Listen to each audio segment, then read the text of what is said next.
नमस्कार। आपका मैं बीए सेकेंड ईयर का पेपर देख रही थी, पुराना वाला ड्रामा वाला जो पेपर है। तो उसमें पहले तो 2-3 सेक्शन आते थे, A B C section. A section में कभी एक्सप्लेनेशन भी आता था और शॉर्ट आंसर टाइप क्वेश्चंस भी आते थे।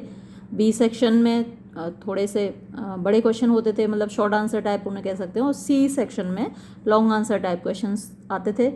लेकिन इस साल तो जो आपका क्वेश्चन पेपर आ रहा है तो उसमें लॉन्ग आंसर टाइप ही क्वेश्चंस हैं, यानी कि जो सी सेक्शन में आया करते थे क्वेश्चंस वही हैं।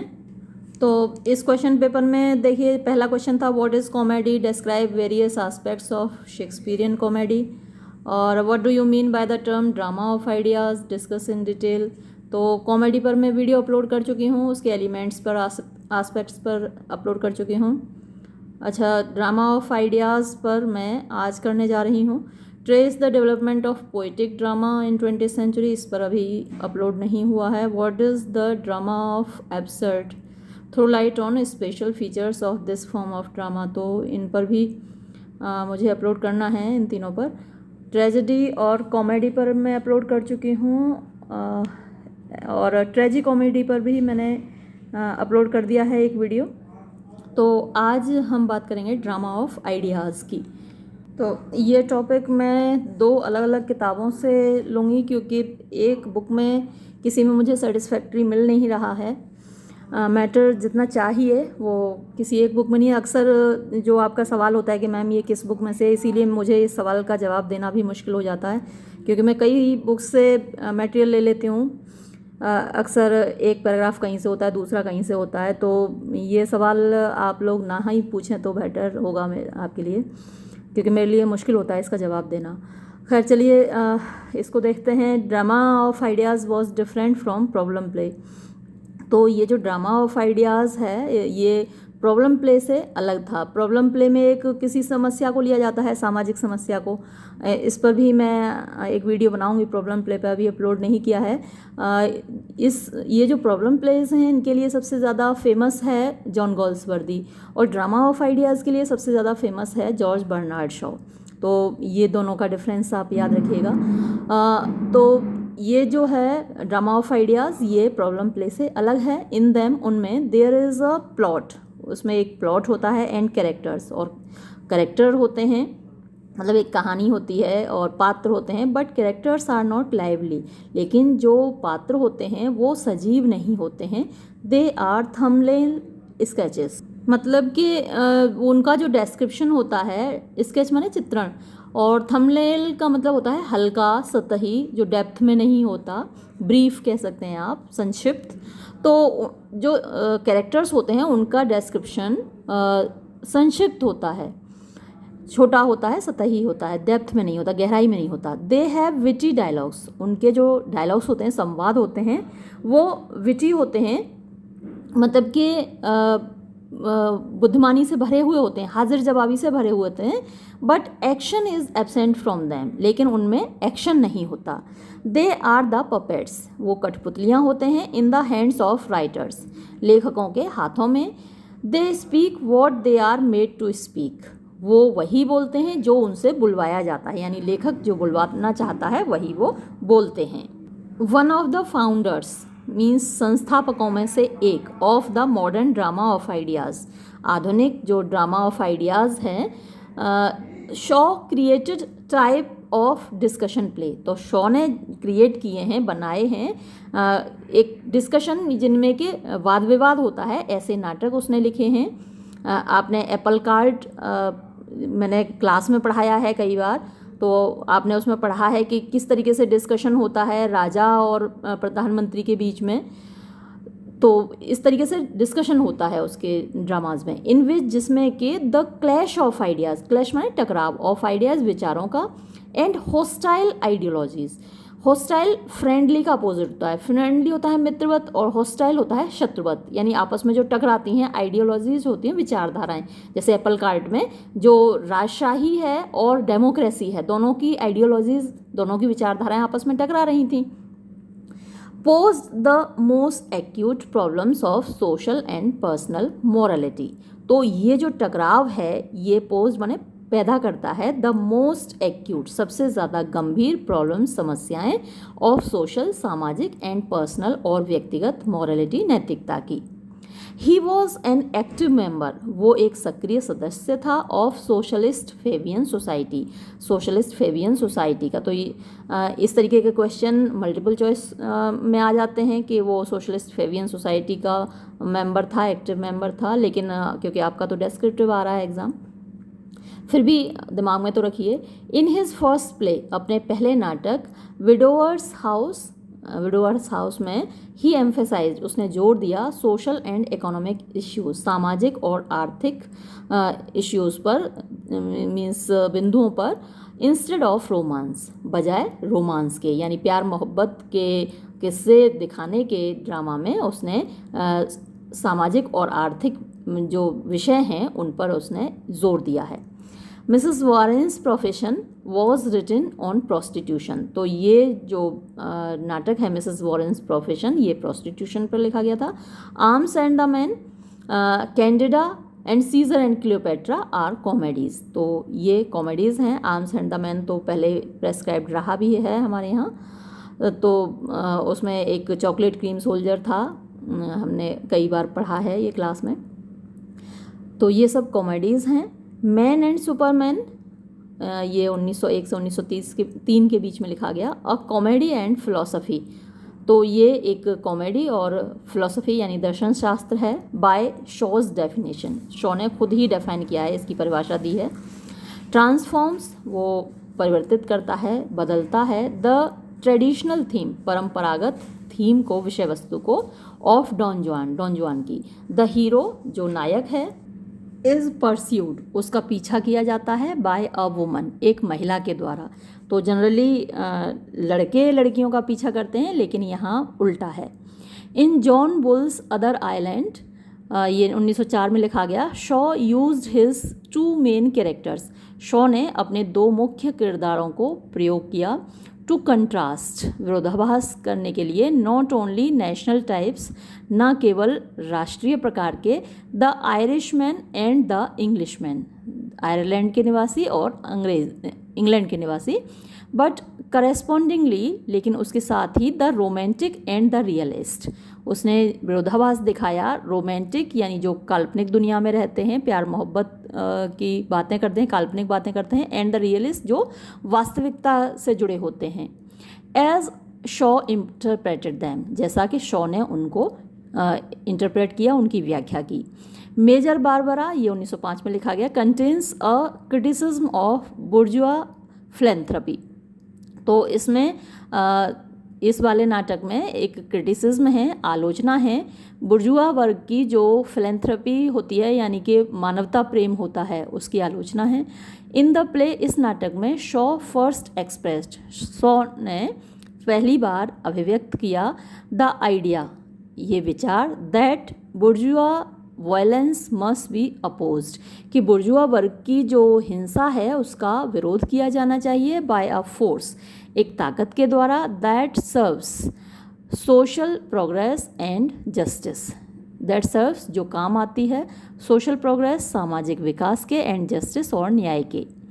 Even in the solution of personal problems, यहाँ तक कि जो व्यक्तिगत समस्याएं हैं उनके सॉल्यूशन में शॉ रिमेन्ड अ distinctly socialist dramatist, Shaw remain माने बना रहा, अ डिस्टिंक्टली, एक ख़ास तौर से सोशलिस्ट सामाजिक ड्रामेटिस्ट नाटककार। द डॉक्टर्स डायलेमा, जो कि 1906 में पब्लिश हुआ, shows how medicine loses it's human character, कि जो मेडिसिन यानी कि जो चिकित्सा विज्ञान है, चिकित्सा शास्त्र है, उसने कैसे अपना मानवीय चरित्र खो दिया है अंडर बुर्जुआ कंडीशंस, जो बुर्जुआ वर्ग की कंडीशंस हैं, परिस्थितियां हैं, उनमें।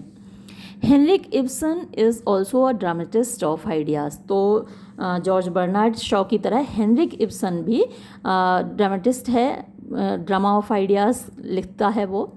अ doll's house exposes the hypocrisy of family relationship, तो जो डॉल्स हाउस उसका नाटक है, बहुत फेमस है हेनरिक इब्सन का, वो एक्सपोज करता है पोल खोलता है द हिपोक्रेसी माने पाखंड की ऑफ फैमिली रिलेशनशिप, जो पारिवारिक संबंध होते हैं।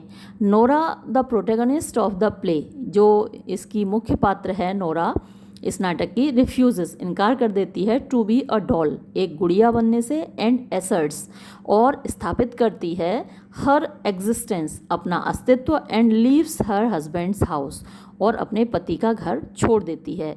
ज़्यादातर जो महिलाएं हैं, खासकर एशिया की जो महिलाएं हैं, वो ऐसा नहीं करती। अब तो क्योंकि वेस्टर्न संस्कृति का, वेस्टर्न कल्चर का प्रभाव आता जा रहा है, तो महिलाएं अब विद्रोह करने लगी हैं हम लोगों के समाज में भी, और अक्सर तलाक के बहुत सारे केसेस इसीलिए आ भी रहे हैं। लेकिन वेस्ट में ये बहुत ज़्यादा है। तो यहाँ वही दिखाया गया है कि वो घर की गुड़िया बने रहने से इनकार करती है, अपने पति का घर छोड़ देती है। She wants to be economically independent, वो चाहती है कि वो आर्थिक रूप से स्वतंत्र रहे।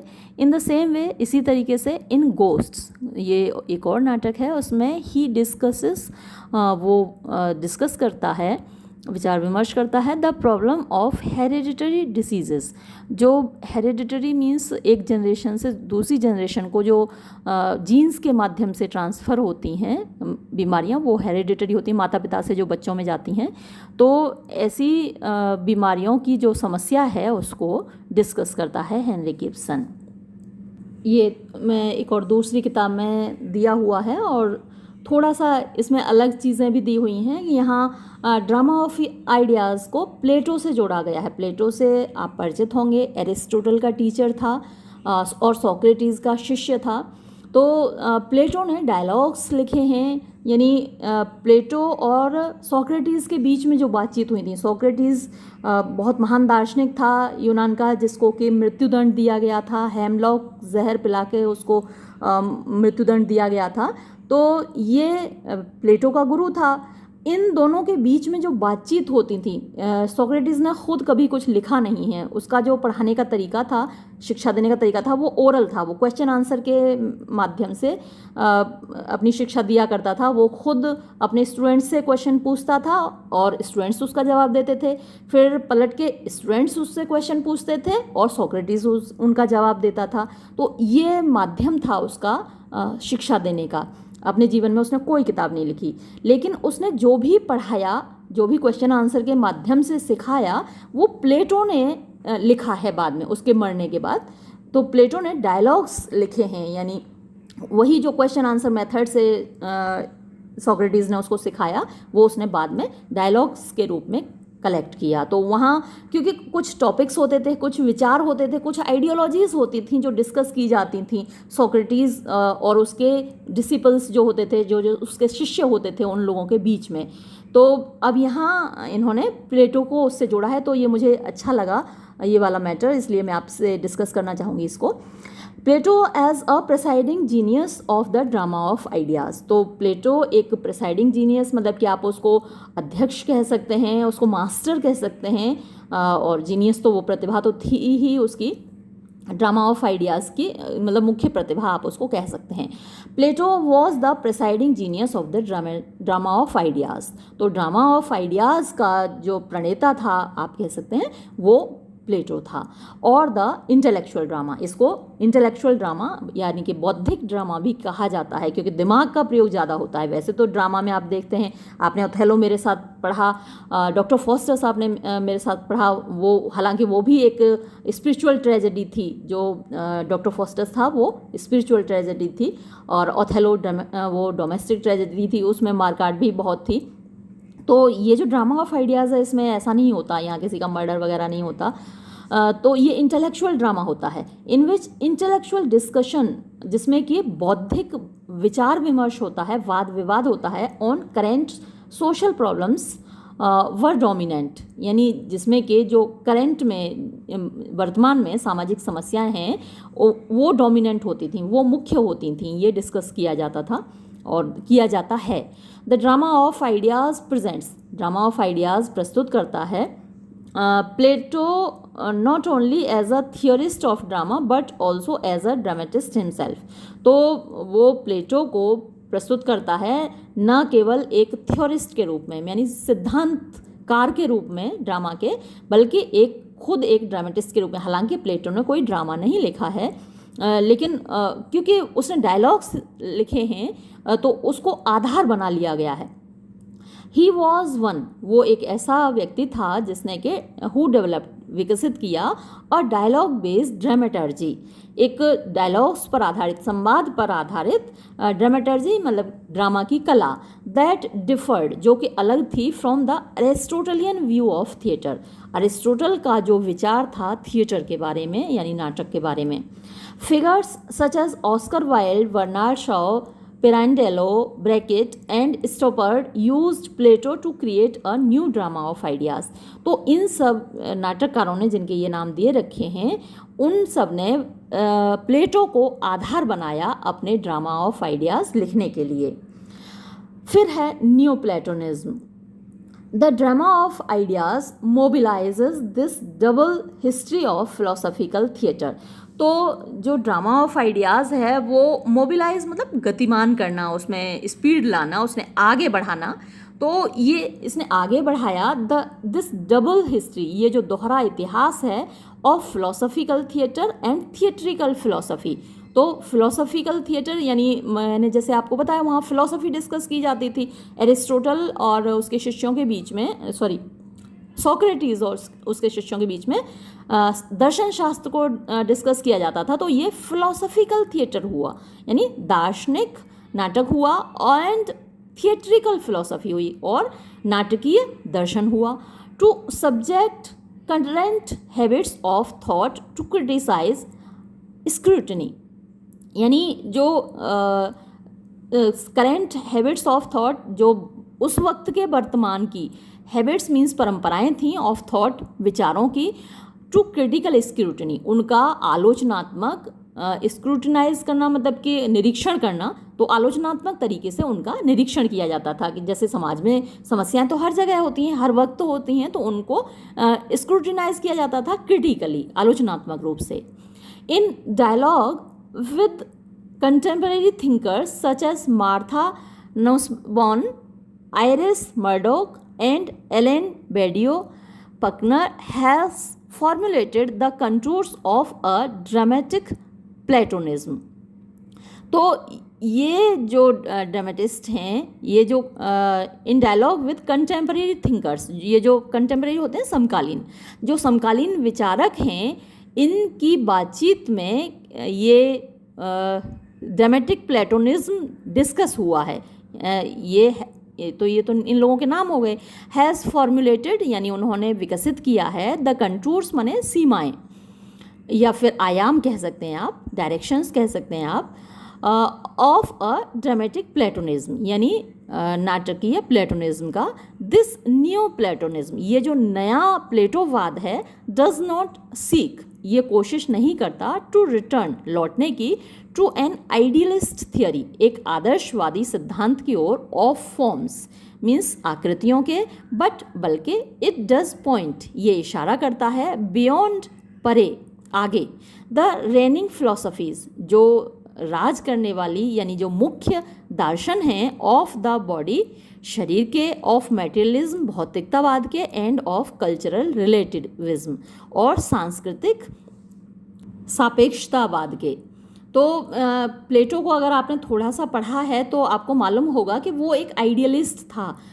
उसने एक कम्युनिज्म दिया है, प्लेटो का कम्युनिज्म पढ़ाया जाता है, प्लेटो का रिपब्लिक पढ़ाया जाता है, सिलेबस में अक्सर होता है, लेकिन आप बीए में कम ही होता है, एमए के सिलेबस में होता है रिपब्लिक। तो उसने एक ऐसे आदर्श समाज की स्थापना उस अपने रिपब्लिक में की है जो कि वास्तविकता में संभव नहीं है, रियलिटी में वैसा समाज हो ही नहीं सकता, पॉसिबल ही नहीं है। तो ये एक आइडियलिस्ट था। तो उस आइडियलिज्म को आधार मानकर ये ड्रामास लिखे गए हैं। फिर है थिएटर एंड फिलॉसफी।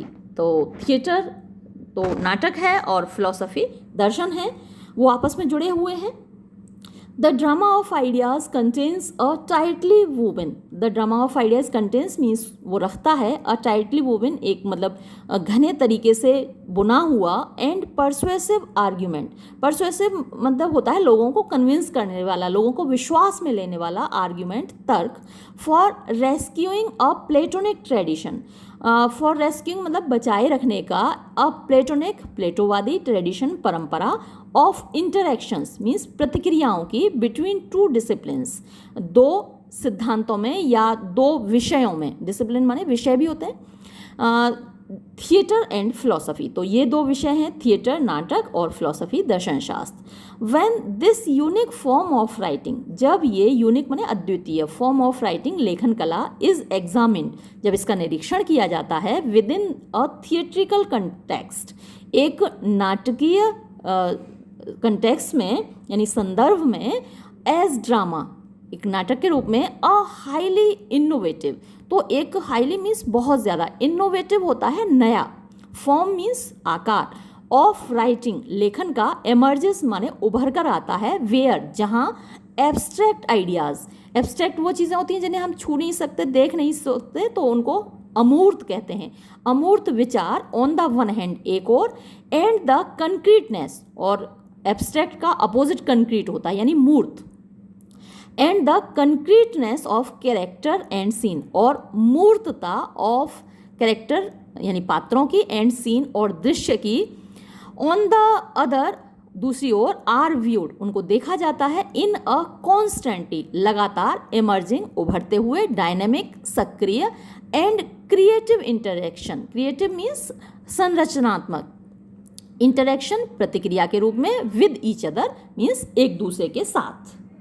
और अब Bernard Shaw as the chief exponent of the drama of ideas, तो बर्नार्ड शॉ और हेनरिक इब्सन की हम पहले भी बात कर चुके हैं, तो ये दोनों चीफ एक्सपोनेंट ने मीन्स मुख्य प्रवर्तक हैं of the drama of ideas. Bernard Shaw who dominated the English theatre, तो बर्नार्ड शॉ जो कि डोमिनेट करता था यानी राज करता था अंग्रेज़ी नाटक पर, फॉर ओवर 60 ईयर्स, लगभग 60 साल तक उसने राज किया, वॉज द चीफ एक्सपोनेंट, वो मुख्य प्रवर्तक था of the drama of ideas, drama of ideas का। ही वॉज अ सोशलिस्ट, वो एक समाज सुधारक था, अ पैसिफिस्ट मीन्स एक शांतिदूत था, अ फेबियन, ये एक फेबियन सोसाइटी उन्होंने स्थापित की थी, एंड अ वेजिटेरियन, और एक शाकाहारी था। He was also an anti capitalist, वो कैपिटलिज्म के खिलाफ था, कैपिटलिज्म और कम्युनिज्म का आपने क्लैश देखा ही है, जैसे कि अमेरिका है वो पूंजीवादी देश है, जो कैपिटलिस्ट होते हैं वो पूंजीवादी देश होते हैं, तो ये पूंजीवाद के खिलाफ था। एंटी स्मोक, और धूम्रपान के खिलाफ था, या फिर ये भी कह सकते हैं जो फैक्ट्रीज़ वगैरह से धुआं निकलता है, जो व्हीकल से धुआं निकलता है, मतलब धुएं के खिलाफ था। एंड एंटी ड्रिंक, और जो शराब पीने के भी खिलाफ था, तो ये स्मोकिंग वाला ही हुआ, धूम्रपान के और शराब पीने के खिलाफ था।